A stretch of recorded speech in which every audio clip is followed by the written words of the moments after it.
우리는 옛사람을 벗어버리고 새사람을 입은 그리스도인으로서 어떻게 삶을 적용하면서 믿음을 가지고서 살아가야 될 것인가, 바울이 무엇을 권면하고 있는가 라는 것들을 같이 말씀 가운데 살펴보도록 하겠습니다. 일단은 바울은 권면인데, 권면의 대상이 누구죠? 권면의 대상은 역시 교회를 다니는 사람들이라고 할 수 있는데, 교인들이라 하지만 우리가 좀 더 깊이 본다면 그리스도인. 교인하고 그리스도인하고는 틀려요. 같은 듯 하지만 달라요. 교회를 몸만 왔다 갔다 하는 사람들이 있어요. 근데 신앙은 잘하지 않아. 그런 사람이 있어요. 어떤 사람은 교회를 다니지만 신앙도 날이 가면 갈수록 막 잘하는 사람들이 있어요. 진정한 복음으로 말미암아 삶이 변화되고 하는 사람들이 있어요. 이런 사람들이 그리스도인이라고 할 수 있는 것입니다.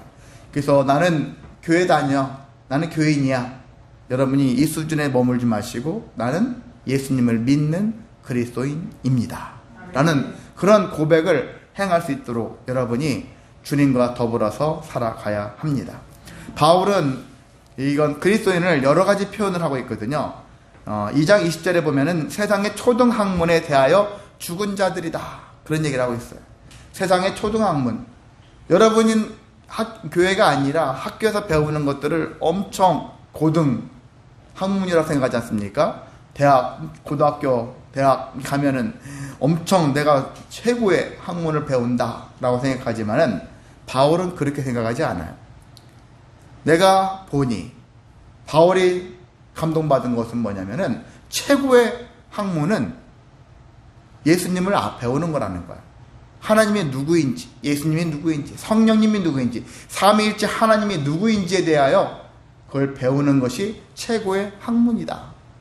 이것을 기반으로 해서 그 밑에 있는 중하류에 있는 학문들을 배우는 거예요. 여러분은 그런 거예요. 학교 교육과 때로는 신앙교육이 서로 막 대척점을 이루어가지고 서로가 대치하고 있는 그런 형편도 있을 수도 있어요. 그런데 인생을 돌아보면은 당장은 학생들 입장에서는 학교 교육이 중요하죠. 왜? 세상에서는 그걸 통과해야지, 그걸 넘어서야지 어떤 직장을, 어떤 인생을 마치 보장하는 것 같이 하니까 그 일들을 열심히 해야 되겠죠. 근데 우리가 어릴 때부터 정말 죽을 때까지 놓지 말아야 되는 것은 신앙생활이거든요. 하나님에 대해서 아는 거거든요. 하나님을 믿는 이 행위가 최고로 고도의 일이라는 것입니다. 사실상 일반인들로서는 이해할 수 없는 거예요. 신앙생활할 때 보이지 않는데 이게 사실 실제라고 하고, 보이는 것인데 실제하지 않고 그림자라고 얘기해요. 교회에서, 성경 말씀에서 그렇게 얘기해요. 이해 안 되는 것이죠. 세상 논리에 다릅니다. 세상에서는 보는 대로 돈과 권력과 뭐 이런 명예, 이런 것들이 중요하지. 근데 교회에서는 그게 중요하지 않다. 믿음이 더 중요하다. 다른 소리를 하잖아요. 전혀 다른 소리. 그런데 여러분이 잊지 마시고 믿음이 제일 중요하다. 인생 속에서 믿음이, 하나님에 대한 믿음, 하나님에 대한 지식이 제일 중요하다라는 것들을 인정하셔야 돼요. 그것들을 하시면은 다른 인생의 체계들이 여러분이 저절로 쫙 펼쳐져요. 그걸 하나님의 것을 인정하지 않고 세상이 최고의 학문이다 라고 알고 그 길을 간 사람들은 결과적으로 다 멸망합니다. 망하는 인생 가는 거예요. 여러분이 어느 형편에 있든지, 지금은 우리 교회 나오시지만 나중에 형편에 따라서 다른 교회에 갈지라도 여러분이 그렇게 될 수 있잖아요. 그렇게 할지라도 여러분이 그곳에서도 신앙생활을 꾸준히 하셔야 되는 거예요. 어디 가나 우리는 항상 죽을 때까지 신앙생활을 포기하면 안 된다. 왜? 지금 내가 하고 있는 행위는 최고도의 일이거든요. 최고의 학문을 지금 배우고 있는 일이에요. 세상에서는 함부로 얻을 수 없는 것들을 배워나가는 것이니까 여러분이 그 길로 나아가시기를 소망합니다. 또한 2장 12절에는 침례 얘기 나오는데, 여기 침례, 여기서는 여러분이 물속에 들었다 나오는 그런 침례를 얘기하는 것이 아니라 성령 침례를 얘기하고 있는데, 성령으로 여러분이 성령이라는 물에 툭 빠졌다가 나와야 된다. 그래서 성령의 사람이 되어야 한다. 성령이 나를 인도하고 성령이 나를 주관하는 사람이 되어야 한다 라는 얘기예요. 성령의 사람이 되어졌을 때, 바울은 성령의 사람으로서 편지를 썼을 때 하나님이 감동을 주시는 거예요. 창세기부터 요한계시록까지 이 모든 필자들, 저자들 있잖아요. 이 사람들은 성경은, 모든 성경은 뭐라고 했습니까? 하나님의 감동으로 됐다. 얘기는 하나님이 감동을 어떻게 주십니까? 성령을 통해서 주신다는 얘기예요. 내가 성령의 사람이면은 하나님의 성령을 통해서 하나님은 말이지 어떤 분이시란다. 하나님은 이것을 원하시고 이것을 싫어하시는 분이야. 라는 감동을 주신다는 거예요. 성령의 사람이라면 그렇게 된다는 얘기죠. 바울이 편지를 막 썼을 때 내가 말이지 하면서 자기 생각을 막 쓰는 게 아니에요. 성령의 감동된 대로 이게 무엇인가.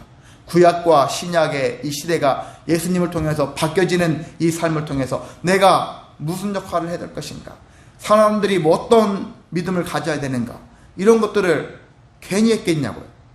성령이 감동을 주셔가지고 감동된 대로 쓰니까. 그래서 성경 창세기부터 요한계시록까지 일관성이 있다라는 거예요. 수천 년에 걸쳐가지고 수많은 사람들이 성경을 썼어요. 썼는데 각각 다른 시대에 다른 사람들이 썼어요. 그런데 내용들이 한 길로 가고 있다라는 거예요. 한 방향을 제시하고 있는 것이 성경이에요. 어찌 그렇습니까? 그 사람들이 서로가 그 사람 걸 보고 배우고 하면서 그렇게 한 것도 있다 하겠지만 성령이 감동하셨기 때문에 한 길로 계속 인도하는 거예요. 그래서 여러분이 세상에 있는 학문들은 잠깐 인도를 할 수 있어요. 근데 영원한 생명의 길은 하나님만이 하실 수 있다. 성령만이 하실 수 있다. 여러분이 어떻게 돼요? 성령 침례를 받으시라는 거예요. 물에만 들어갔다 나오는 그런 존재가 아니라 진정으로 성령의 치에, 성령의 바다에 빠져서 내가 그 속에서 헤엄치고 그 속에서 잠수도 하고 그 속에서 살아가는 삶처럼 살아내는 것입니다. 그리고 바울은 그리스도와의 연합을 엄청 강조를 하거든요. 연합됐다. 함께. 어떻게 보면은요, 성도들은 예수님에게 밑에 하이 그룹이죠. 예수님이 더 높으신 분이죠. 그렇지만 예수님께서는 우리에게 그렇지만 나는 너의 친구다 하면서 우리와 연합되기를 원해요. 그냥 서로가 계급제를 해가지고 지고하러 이런 개념이 아니라 서로가 배우자로서 또한 친구로서 연인으로서 그런 관계를 유지하고 있는 거거든요. 함께 일을 한다는 거 중요하지 않습니까? 함께 하는 거. 여러분이 지금은 능력이 개인적으로 뛰어나서 혼자 막 하고 싶은 마음이 있겠지만은 인생을 살다 보면은 혼자가 힘들다. 진짜 혼자는 힘들어요. 함께 하는 게 중요합니다. 저도 가면 갈수록 제 아내랑 함께 목회하는 게 정말 필요하더라고요. 전에는 아내 없어도 나 혼자서 할 수 있을 것 같았어. 그런데 그렇지 않더라고요. 연합하는 것, 주님과 연합하는 건 더 필요합니다. 주님과 함께 하시기를 소망합니다. 그래서 여러분이 아침에 눈을 뜰 때 잠자기까지 주님과 함께 혼자 묵상하듯이 아니면 독백하듯이 대화하듯이 계속 그렇게 살아가야 하는 것입니다. 행여나 어떤 어려운 일이 난간에 부딪혔을 때는 더 그분에게 하소연도 할 수 있는 거예요. 제가 이런 상황에 빠졌습니다. 하나님 어떻게 해야 될까요? 내 안에 계신 주님께서 나를 살려주십시오. 그래서 나와 주님과 연합하는 삶, 그리고 연합을 통해 가지고 살게 되어지면은 어떤 일이 생기냐면은 나라는 자아가 죽어요. 나라는 정체성이 사라진다는 게 아니에요. 나의 그런 못난 자아 있잖아요. 못난 자아. 잘못된 자아들. 죄에 물든 자아들. 불평, 불만, 원망하고 죄를 짓는 이 자아들. 이런 것들이 죽어지고 의로운 일들이 자꾸 펼쳐질 수밖에 없습니다. 그래서 나는 죽고, 그래서 나는 죽는다고 했을 때 나라는 존재가 사라지고 그냥 기계적인 인간이 되는 거 아니야? 그렇게 생각이 드는데 결코 그렇지 않다. 나는 죽는다 했었을 때 여기서 죽음이라는 것은 인간의 그 죄의 본성들이 죽는다라는 거예요. 그것들이 죽어간다라는 것입니다. 그래서 여러분이 예수님 믿으면 모두가 다 기계적으로 똑같아. 자기 본연의 색깔이 없어져. 그건 여러분이 착각하는 거예요. 나라는 존재합니다. 분명히 있어요. 더 좋아지는 걸로 나의 개성이 하나님의 은혜로 세워져 갈 수 있는 은혜가 있다라는 것입니다. 그러니까 여러분이 나는 죽고 애써 산다라는 거, 죽기 싫은데, 죽기 싫어. 그럴 필요 없어요. 좋은 거예요. 나는 죽는다 했었대요. 나는 죽어. 뭐가 죽는다고요? 내 부정적 자아가 죽는다라는 거예요. 나의 안 좋아한 습관들, 죄, 이런 것들이 죽는다라는 것들을 염두에 두셔서 여러분이 인생을 하나님께 맡기고, 그래, 내가 부정적 자아, 죄성이 많은 나, 죄가 많은 내 자아가 죽고 그리스도로 말미암아서 내 개성도 더 부각되어지면서 충만한 인생을 살아갈 수 있다라는 것들을 여러분이 기억하시기를 원합니다.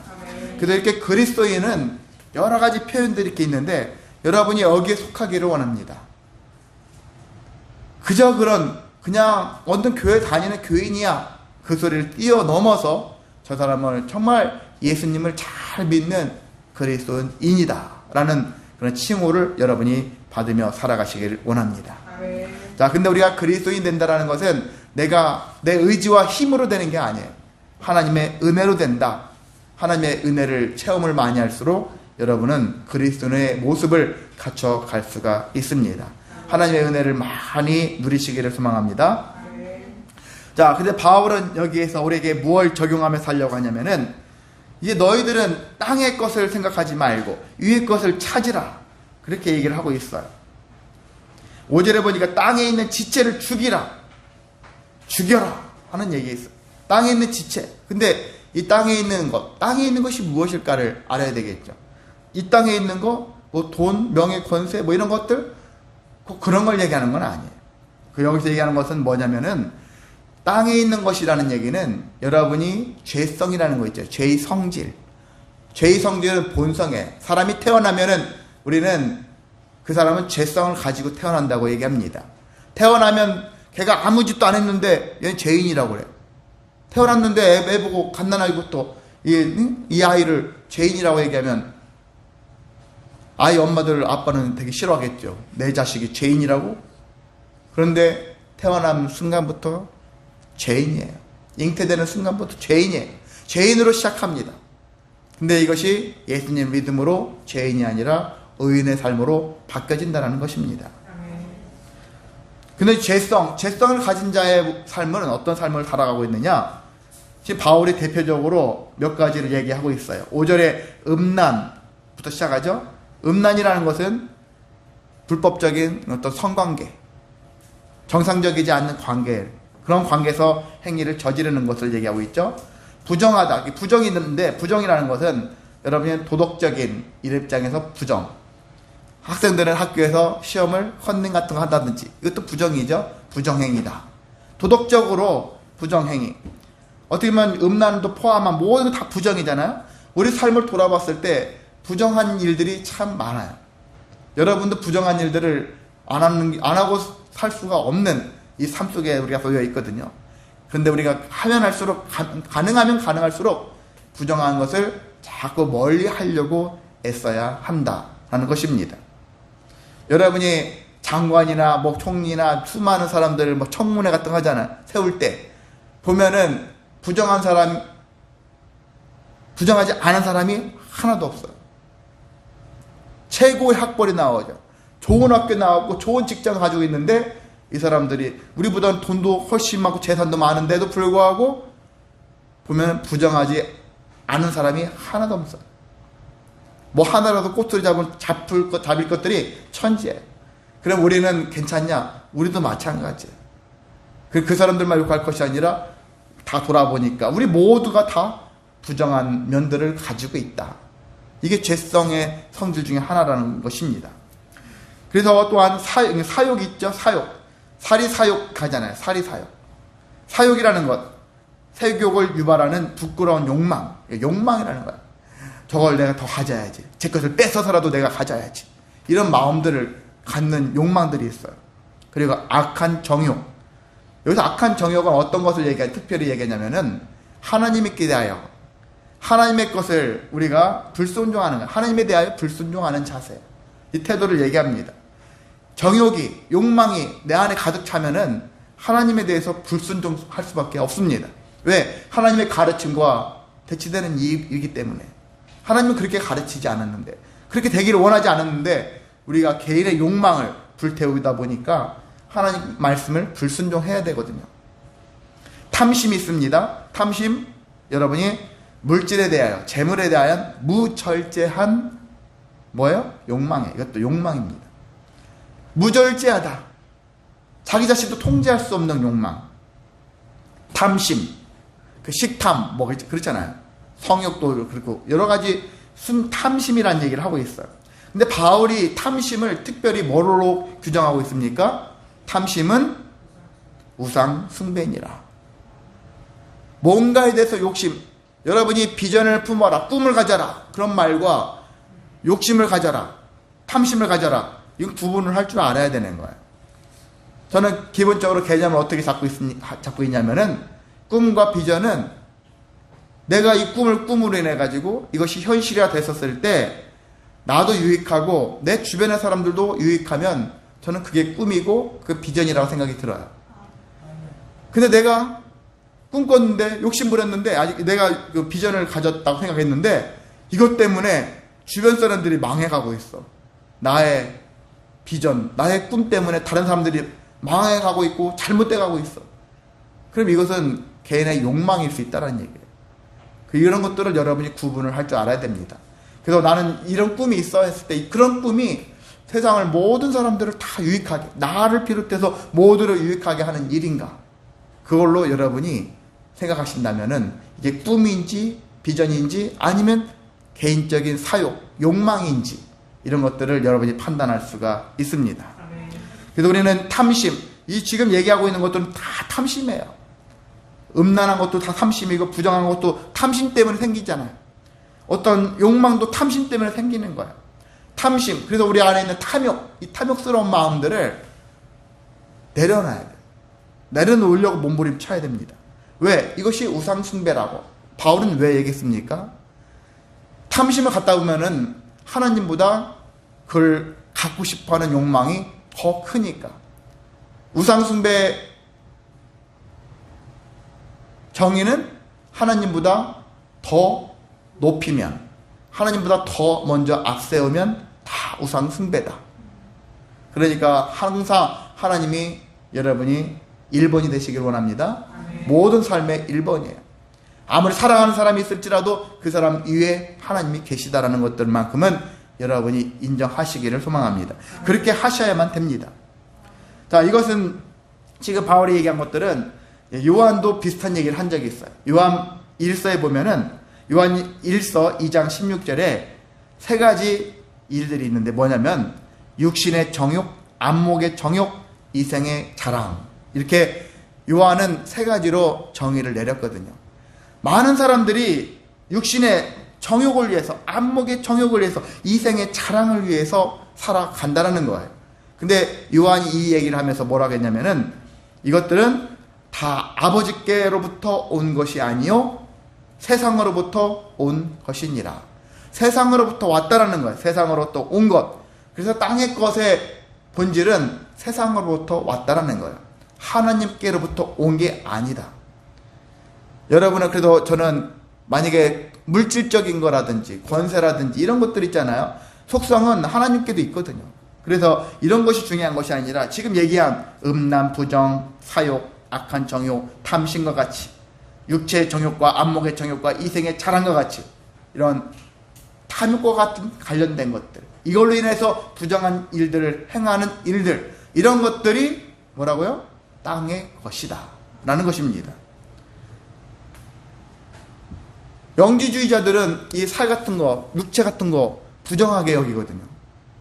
영혼, 보이지 않는 이런 것들을 되게 중요하게 여겨요. 근데 여러분은 이 세상에 눈에 보이는 것도 다 중요합니다.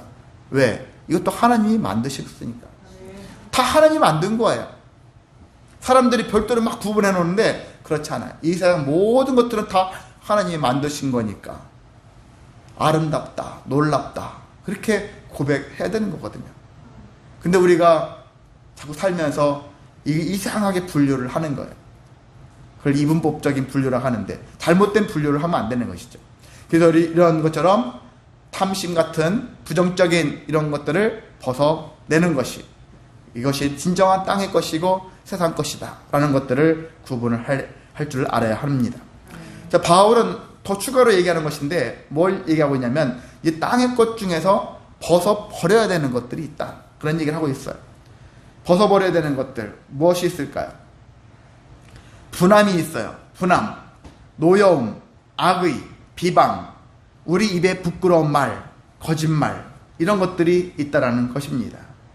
8절 그리고 9절에도 있죠. 이런 건 옛사람의 그 행위를 벗어버려야 할 일들이다 라는 얘기를 하고 있습니다. 여기서 지금 거론된 것들은 분함, 노여움, 악의, 비방, 부끄러운 말이나 거짓말, 이런 것들은 내면적인 일이에요. 사람들에게 봤었을 때는 잘 드러나지 않아요. 그렇죠? 실제 분함이 막 바깥으로 표출되는 것도 있지만 속에서 만약에 표정 변화 없이 안에서는 엄청 분노를 일으킬 수 있어요. 분함 있을 수 있습니다. 노여하는 마음도 있을 수 있어요. 겉은 웃고 있지만 속에서는 이를 가는 사람들이 있을 수 있습니다. 그런 것처럼 내면적에서 일어나는 일들에 대하여서도 지금 바울은 뭐라고 하냐면은 벗어버려라, 이런 것을 벗어버리라고 얘기하고 있습니다. 그래서 여러분 마음속에 있는 그런 안 좋은 생각들 있잖아요. 부정적인 생각들, 남을 해하고자 하는 마음들, 내가 당했으니 나도 똑같이 갚아줄 거야. 똑같이 못 갚아요. 내가 당한 것 이상으로 갚는 게 사람들의 심리예요. 그래서 구약에서 하나님이 법을 만드셨죠. 눈은 눈, 이는 이. 그렇게 만드신 이유가 그런 의미예요. 악을 악으로 갚으라 라는 뜻도 있지만은요, 지나치게 그 이상으로 갚으라는 얘기 아니거든요. 당한 만큼만 갚아줘라, 그런 뜻을 담고 있는 말씀이거든요. 그래서 무서운 하나님이 아니라 공평하신 하나님이구나, 그런 하나님을 만날 수가 있습니다. 그런데 인생들은 그렇지 않아요. 사람들이 내가 당한 것 이상으로 그렇게 원수를 갚으려고 하는 마음들을 가지고 있거든요. 그래서 그런 마음들을 우리가 잘 다스릴 수 있는 마음, 이런 것들이 필요하고, 그렇지 못하면은 어떤 일이 문제가 발생하냐. 6절에 이것들로 말미암아 하나님의 진노가 임하느니라. 진노를 산다는 거예요. 혼날 수 있어요. 책망을 들을 수 있고요, 징계를 받을 수 있지만 징벌을 받을 수 있어요. 징벌. 여러분의 징계는 받을 수 있지만 징벌을 받지는 말아야 돼요. 징벌을 받는다는 얘기는 지옥을 간다는 얘기거든요. 너는 안 되겠구나, 지옥에 가야 되겠다. 징계는 다시 한번 기회를 줄게, 그런 의미거든요. 여러분이 실수로 순간순간 땅의 것을 행함으로 인해서 하나님의 진노를 살 수는 있어요. 징계는 받을 수 있을지 몰라도 징벌은 받지 마시기를 원합니다. 아멘. 잠깐 실수할 수 있고 잠깐 죄를 지을 수 있을지라도 다시 속히 회개하고 하나님의 길로 나아가는 삶이 무엇보다 필요한 것입니다. 아멘. 자, 그래서 우리는 이 진노를 피하기 위해서는 더 거룩한 성품을 가져야 한다. 거룩한 성품, 견고한 성품을 가져야 된다. 내 삶에서 일어나는 모든 현상에 대해서 이것 때문에 쉬고 싶어, 이것 때문에 포기할래, 이것 때문에 그냥 넘어져 있을래, 그런 마음 가지면 안 되는 거예요. 더 하나님에 대해서는 더 거룩하게 나아가는 것이죠. 그런 것이 중요합니다. 근데 교회라는 공동체에 모이면은 나 한 사람쯤이야, 이런 마음들이 참 안 좋은 마음이에요. 그건 저는 땅의 것이라고 생각이 들어요. 땅의 것을 취하는 거에 지나지 않습니다. 왜? 나 한 사람이 딱 빠졌다 하면은 다른 사람이 영향을 받거든요. 안 좋은 것은 영향을 잘 받아요. 그런데 나 한 사람이, 그래, 내가 빠지면 다른 사람도 또 흔들릴 수 있어. 나도 지금 너무나도 괴로워, 너무나 힘들어. 그렇다 할지라도 그런 것들을 다시 생각을 고쳐먹고 하나님께 나아가는 거 있잖아요. 이런 태도를 보인다면은, 이런 마음들이 모여 있다면은 그 공동체는 엄청난 힘을 가진 공동체가 될 수 있습니다. 아멘. 우리 교회가 그런 교회가 되기를 위해서 기도해 주시기를 소망합니다. 아멘. 자, 이제 땅의 것이 아니라 반대로 위의 것이에요. 바울은 위의 것을 찾아라, 위의 것을 가지라고 얘기하고 있는데 어떻게 합니까? 위의 것이라는 것은 일단 방향성으로는 위에, 우리가 공중에 있는 하늘을 얘기하는 거 아니지 않습니까? 하나님을 얘기하고 있어요. 하나님 나라를 얘기하고 있겠죠. 자, 위의 것을 찾으라. 하나님의 영광을 찾는 거예요. 하나님의 영광이 내 삶 속에서 일어나기를. 그리고 그 말고도 여기 보면은 12절부터 14절까지 하나님 위의 것이라는 것이 무엇인가에 대한 것들을 바울이 계속 나열하고 있습니다. 자비, 겸손, 온유, 오래 참음, 용납, 용서, 사랑. 이거 말고 여러 가지가 있겠죠. 바울이 여러 가지 핵심적인 이야기들을 하면서 야, 너희들은 위의 것을 찾으라. 내 자신을 한번 돌아보시기 바랍니다. 내 안에 하나님의 영광이 있을까? 내 안에 하나님의 자비하심, 헤세드가 있을까? 내 안에 겸손함이 있을까? 내 안에 온유함이 있을까? 내가 어떤 일에 대해서 오래 참을 수 있는 그런 힘이 있을까? 누군가를 용납하고 용서할 수 있는 능력이 있을까? 이런 것들을 한번 돌아보라는 것. 자기 자신을 찾아보세요. 비행기 타고 로켓 타고 한번 우주 날아가가지고 하늘에서 찾는 게 아니라 여러분 가까이 있는 거예요. 여러분 심령 속에서 찾아보세요. 나는 과연 위의 것을 가지고 있는 자인가? 땅의 것이 더 많은 존재인가? 이것들을 한번 판단해 보시라는 겁니다. 이 땅에서 우리는 그래서 위의 것을 찾아야 됩니다. 하나님이 이미 주셨어요. 부어주셨습니다. 예수님을 통해서 주셨거든요. 주셨으니까 우리는 발견하고 그것을 내 것으로 만들면 되는 거예요. 바울은 특별히 여기서 언급한 것 중에 사랑을 얘기하고 있어요. 사랑이 최고다라는 얘기를 하고 있어요. 사랑은 온전하게 매는 띠다 15절에 얘기하고 있어요.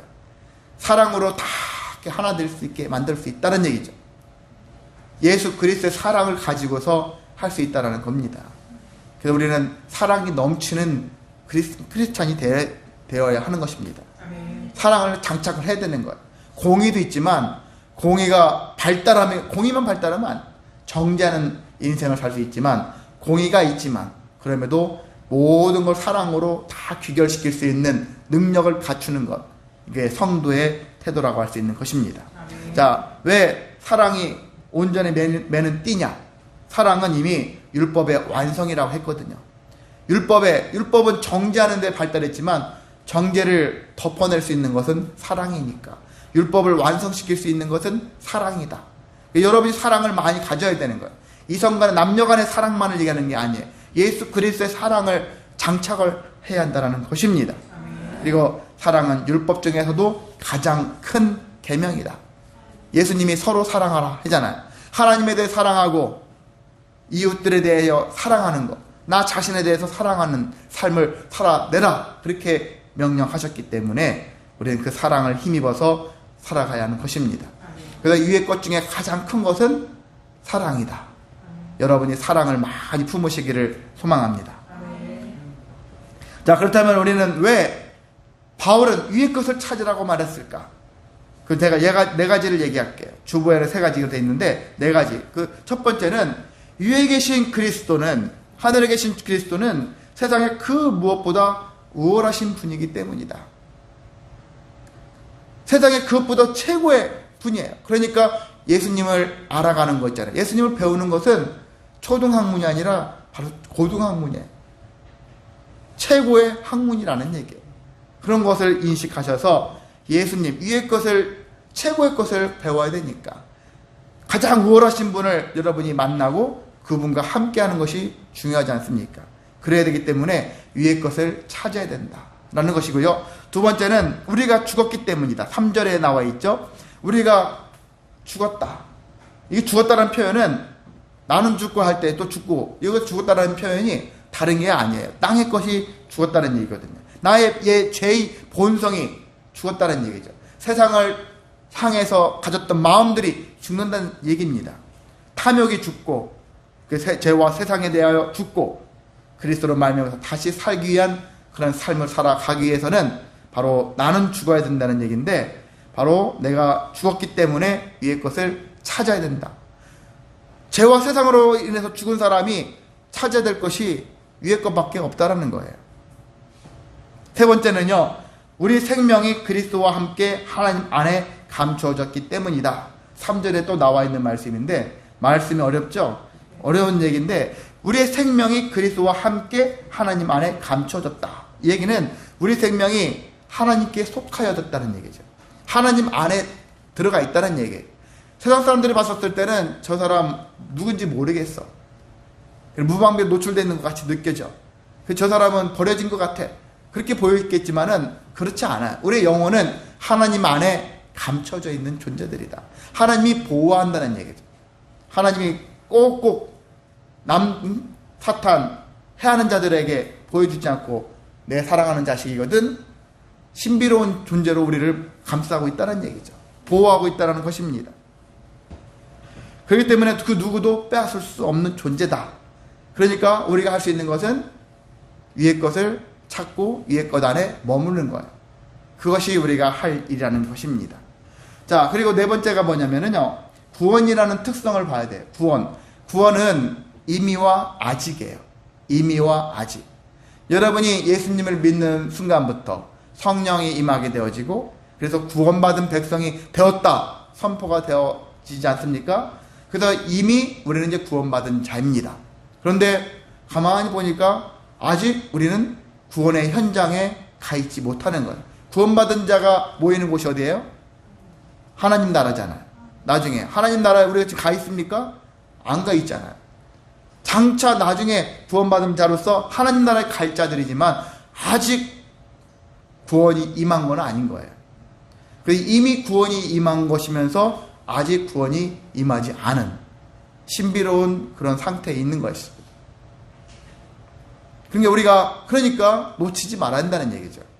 이미 구원받았다 하지만 내가 신앙생활을 포기해버리고 사탄의 하수인으로 가버리면 아직이 되는 거예요. 그러니까 앞으로는 이 사람들은 아직 영원히 구원에 임하지 않을 사람이 될 수 있다는 것입니다. 그러니까 우리는 아직 구원이 임하지 않았기 때문에 이 땅에서 삶을 살아내야 되는 존재이기 때문에 이 구원을 완성시키려면은 어떻게 해요? 위의 것을 찾는 자가 되어야 한다는 것입니다. 자, 우리가 이렇게 해야 되는데요. 이와 같은 위의 것을 날마다 찾으면서 살아가는 것은 어려운 일이에요. 흔히 말해서요, 어떤 학교가 있는데 학교 아이들이 공부를 잘 안 하는 아이들이 막 가는 학교예요. 내가 저기 학교 가서 1등 해야지 열심히 갔는데 그 안에서 1등을 할 수 있지만 잘못하면요 그 아이들 물들어가지고 걔들처럼 흔히 막 사는 아이들 될 수도 있거든요. 공부를 열심히 안 할 수도 있거든요. 더 안 할 가능성이 많거든요. 근데 어떤 학교 갔더니 정말 아이들이 정직하고 신실하고 공부도 열심히 모두가 나도 열심히 해야 되겠구나. 더 그렇게 되어질 수 있거든요. 그래서 우리가 이 땅에 살아가는데 이 세상은 너무나도 힘들어요. 제대로 살기가 힘듭니다. 위의 것을 찾으며 살기가 힘들어요. 결코 쉬운 건 아니에요. 신앙생활이 그래도 너무 어렵습니다. 왜냐하면 교묘한 말로 속이는 자들이 너무나도 많으니까. 때론 교회 안에서도 그런 자들이 존재합니다. 우리 교회에서도 옛날 얘기지만 예전에 어떤 목사님이 있었잖아요. 교묘한 말로 속여가지고 성도를 꼬드겨서 새로운 곳에 개척하려고 그런 시도를 하더라고요.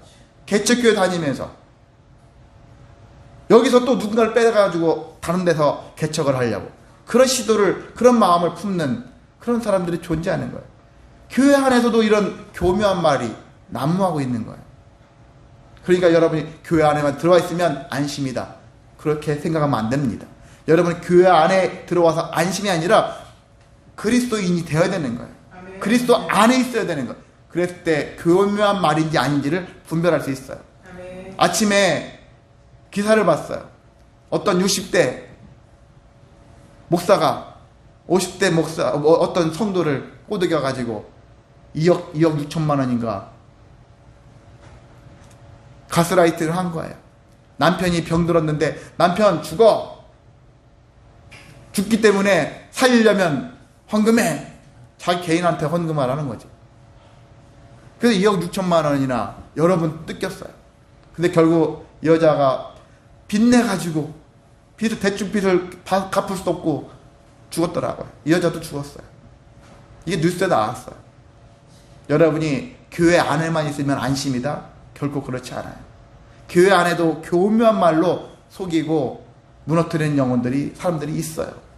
그래서 여러분이 교회 안에 있으면 아니라 그리스도 안에 있어야 되겠다.